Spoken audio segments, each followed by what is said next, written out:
In Absolute Superman number 3, writer Jason Aaron and artist Rafa Sandoval masterfully reinvent Superman's origin for the Absolute Universe. They show how this version of Kal-El becomes a hero before he has powers because of his upbringing.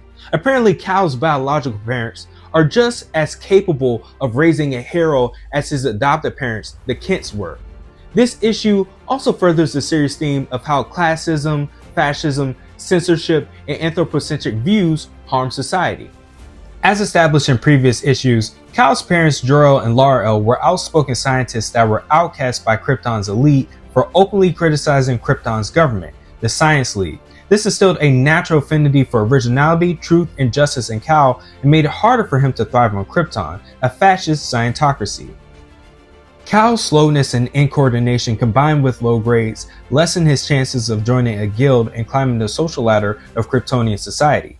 His refusal to use Krypton's generative AI, the Luminarium, in favor of drafting his school reports with his writing forced him to become a pariah.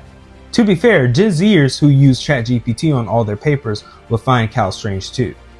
At the beginning of this issue, Kal, Jor, Lara, and Krypto hiked to the Brow Mountains. During this hike, the trio discussed Kal's teacher calling his parents with a negative report for not generating text with AI for his schoolwork. Man, don't you wish you had Kryptonian teachers?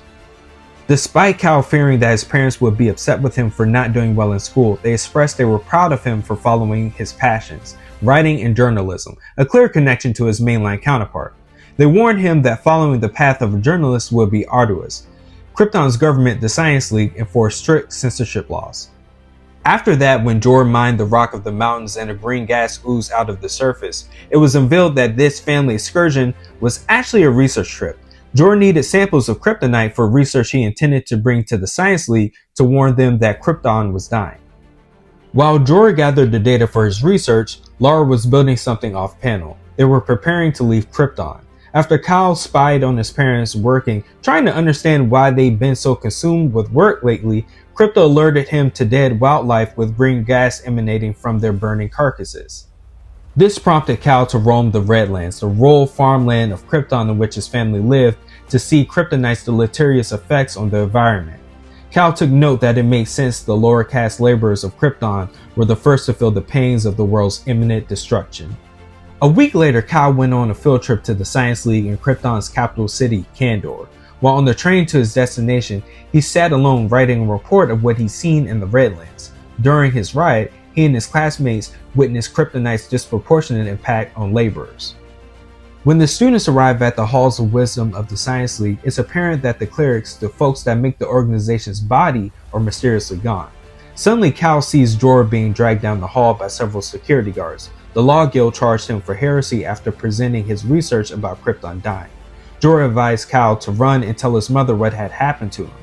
Kal, showing qualities of Superman before getting any powers, tried to fight one of the guards. Of course, because he's a child, the guards easily rebuffed him. Later, when Kal got home, he alerted his mother of his father's predicament.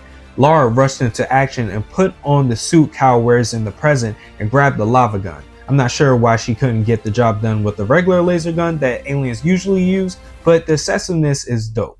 We also got a cameo from Sol, the AI Kal uses in the present. Lara accidentally awoke Sol when she advised Kal to come home and seek the AI if things went awry in Kandor. Finally, Lara, Kal, and Krypto journeyed to the Central Law Guild office in Kandor where the guards imprisoned Jor. The guards learned that Kal also has heresy charges for his recent report. Lara went on a rampage throughout the offices to save her husband. She debuted new features for the suit that we have yet to see Kal deploy in the current era of the story, such as the ability to put on a mask and make the cape an energy shield. It's also worth noting Krypto had a cape too.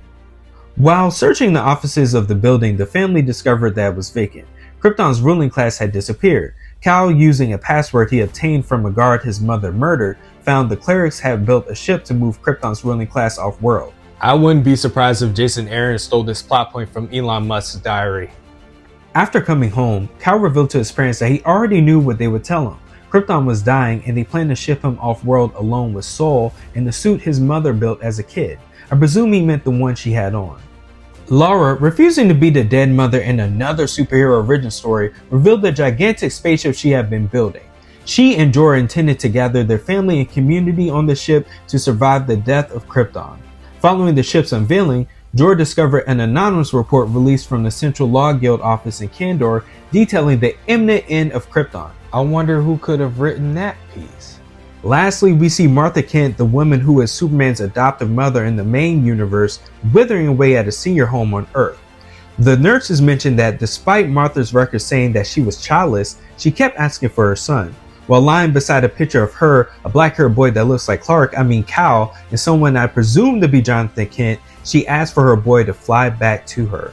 I deeply enjoyed this issue. Jason Aaron continues to show us why he's amazing at single character narratives and world building. The art from Rafa Sandoval is also superb. I'm going to give this issue an 8.5 out of 10.